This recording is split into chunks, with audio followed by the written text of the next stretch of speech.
Erica, welcome back to Maniacal Reader. Today continues my end of the year videos. I'm talking about my most disappointing books that I read in 2017. I disliked all these books equally, so these books are in no particular order. I gave all these books 2 stars. The first book I wanted to mention is Pulse by Patrick Carman.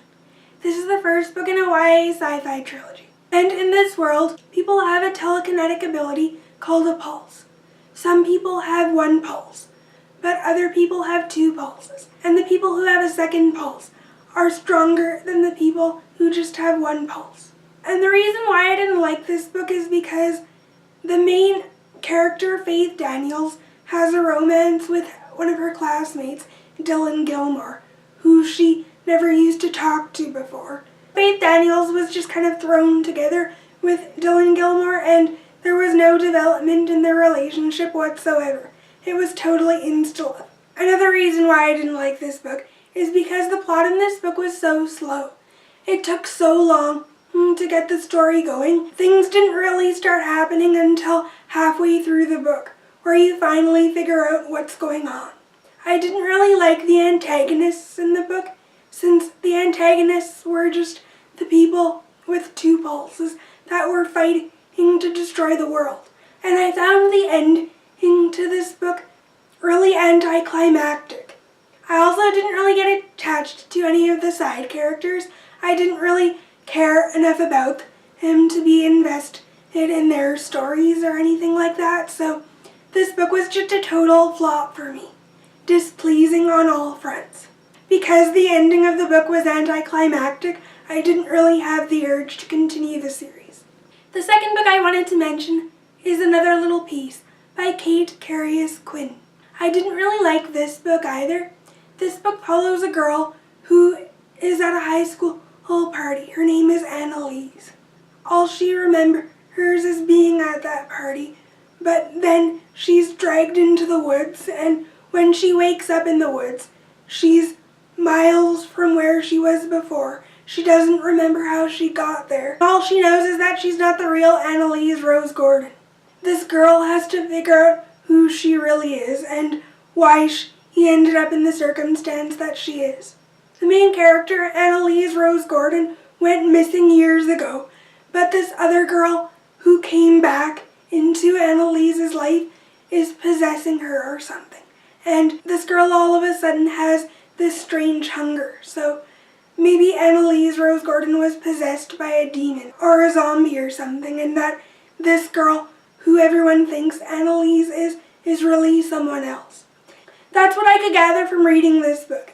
But I was so confused as the plot went on, and things really weren't explained or told, so I was confused for most of this book, even though this book did have an eerie and mysterious quality to it. I couldn't really follow along with the story, and I wasn't really interested in it at all. I didn't connect to the main character, and I didn't really care for any of the side characters. This book was really just confusing and not my cup of tea. The third book I wanted to mention is Forget Tomorrow by Pindit Dunn. This is the first book in another YA sci-fi trilogy.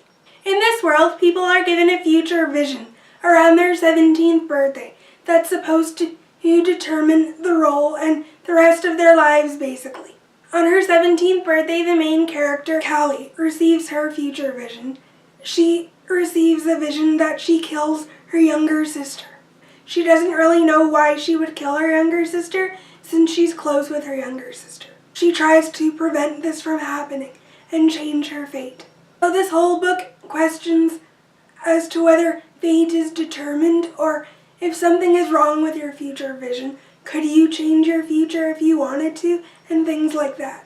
I didn't really like this book. The main character, her Callie, was so indecisive that it annoyed me. I didn't really like that about her character. Also, the main character's love interest, Noah, wasn't really that appealing either. The main character and Noah were just sort of thrown together. Callie had a crush on him in school. He helps her with something. They sort of rely on each other because Noah tries to help her out of a problem. And from there they have deep feelings for each other. I didn't really believe their relationship since there was no development, and these characters were just sort of thrown together. Another reason why I didn't like Noah is because he was too afraid to stand up for his own decisions that he wanted and just sort of let his brother take control, since he felt guilty towards his brother about something or indebted to his brother because of something that happened in his past. So I didn't really like this about his character. I also didn't like any of the side characters that we met while reading this book, and I wasn't really interested in hearing any of their stories. I feel that's what this book focused on. I was more interested in the world and the plot than these side characters. Overall, this book just sort of had the wrong focus. However, the world and the plot was intriguing, and the ending of this book did have a cliffhanger. It did add some shock value, but since I didn't like the majority of the book, by the end of this book, I wasn't really invested enough to continue the series. The next book I wanted to mention is The Baller by Vi Keeland. This is a contemporary romance standalone, and it follows the romance of a guy named Brody Easton, who's a pro football player, and his romance with a woman named Delilah, who's like a sports newscaster, who reports on sports for all kinds of sporting events, and she's been following Brody Easton for a while. I usually like contemporary romances, but I didn't like this one. I felt the romance between Brody Easton and Delilah was just a little too sexual, because nearly every bit of dialogue out of Brody Easton's mouth was some sort of sexual innuendo or sexual reference. It turned me off about his character, to be honest, and I felt like Delilah and Brody didn't develop enough of a connection with each other. Because I felt that their relationship was too sexual, I didn't really feel that there was any genuine emotional connection between them. I read this book a few months ago for a readathon, so I'll link that vlog down below if you guys want to hear more of my thoughts, but that was pretty much the biggest reason why I didn't like this book.